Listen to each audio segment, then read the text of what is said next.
Wenn die Glocken klingen, ist Luis Greta einfach nur glücklich. Diesen Glockenstuhl hat der 14-jährige Dettenheimer selbst gebaut, mit vielen Gimmicks, die ein neues Glockenzeitalter einläuten. Also ich habe eine eigene Technik entwickelt für die eigene Glockensteuerung mit App-Steuerung, Fernbedienung, Zeitschaltuhr, kann man alles in der App dann programmieren und dadurch wird dann geläutet und vielleicht wird es auch bald bei Beerdigungen bei uns in Lidolsheim eingesetzt. Also der mobile Glockenstuhl von der Wiege bis zur Bahre. Nicht nur Vater Jens unterstützt die Glockenaktivitäten des Sohnes. Die ganze Familie mit kleinem Bruder und Stiefmutter bekommt täglich Glockenkundeunterricht. Genau, die wurde von Grasmeier gegossen, eine Glockengießerei. Vor ein paar Tagen mit Freunden war ich ja in Schwarznach bei der Mörserglocke. Das ist eine sehr große Glocke. Die hat den Schlagton E0, das ist eigentlich F0, weil E ist zu hoch gestellt. Die ist zu klein eigentlich dafür. Wenig Kollateralschaden.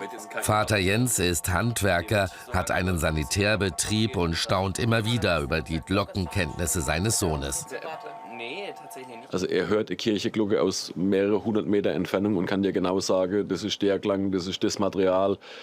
Also es ist schon sehr, also ich bin sehr stolz auf ihn. Dass er auch diese Leidenschaft da dran legt, muss ich wirklich sagen, top. Luis Greta hat schon als Kleinkind Glocken geliebt. Seit 3 Jahren betreibt er einen YouTube-Kanal, auf dem er seine selbst gefilmten Glockenvideos hochlädt.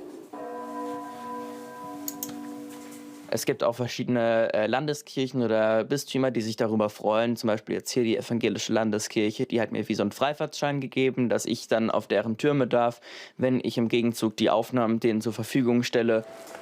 Der 14-Jährige hat sogar einen Schlüssel für die evangelische Kirche in Lidolsheim. Für Pfarrer Simon Roth ist der junge, engagierte Glockenexperte natürlich ein Geschenk des Himmels. Luis weiß es ganz genau, wann wie geläutet wird, was es bedeuten kann, sozusagen, ob man das jetzt technisch löst oder ob man es lieber per Hand läuten. Luis weiß Bescheid. Weil er fast jedes Wochenende in Kirchtürmen unterwegs ist, in der Region, aber auch in ganz Deutschland. Am besten kennt sich der 14-Jährige natürlich in seiner Heimatkirche in Lidolsheim aus. Mit einem einfachen Klick kann er die schweren Glocken zum Klingen bringen. Hier macht er sogar Glockenführungen, weil er einfach so viel weiß. Die Lidolsheimer haben tatsächlich ihre Glocken versteckt vor dem Krieg und haben sie danach nicht mehr wiedergefunden. Deswegen mussten dann neue angeschafft werden und die wurde dann, dadurch hat die auch keine Inschrift, also die wurde nicht extra für Lidolsheim gegossen. Übrigens, man nennt Luis hier auch liebevoll den Glöckner von Lidolsheim. Seine Leidenschaft für Glocken will er auf YouTube mit allen teilen und das Wissen über jedes Glockendetail auch.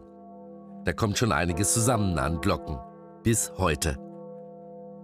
Einzelne Glocken oder für komplette Aufnahmen sind es dann bestimmt schon über 1000. Also ich habe jetzt knapp 150 YouTube-Videos seit 3 Jahren, also da hört man schon einiges.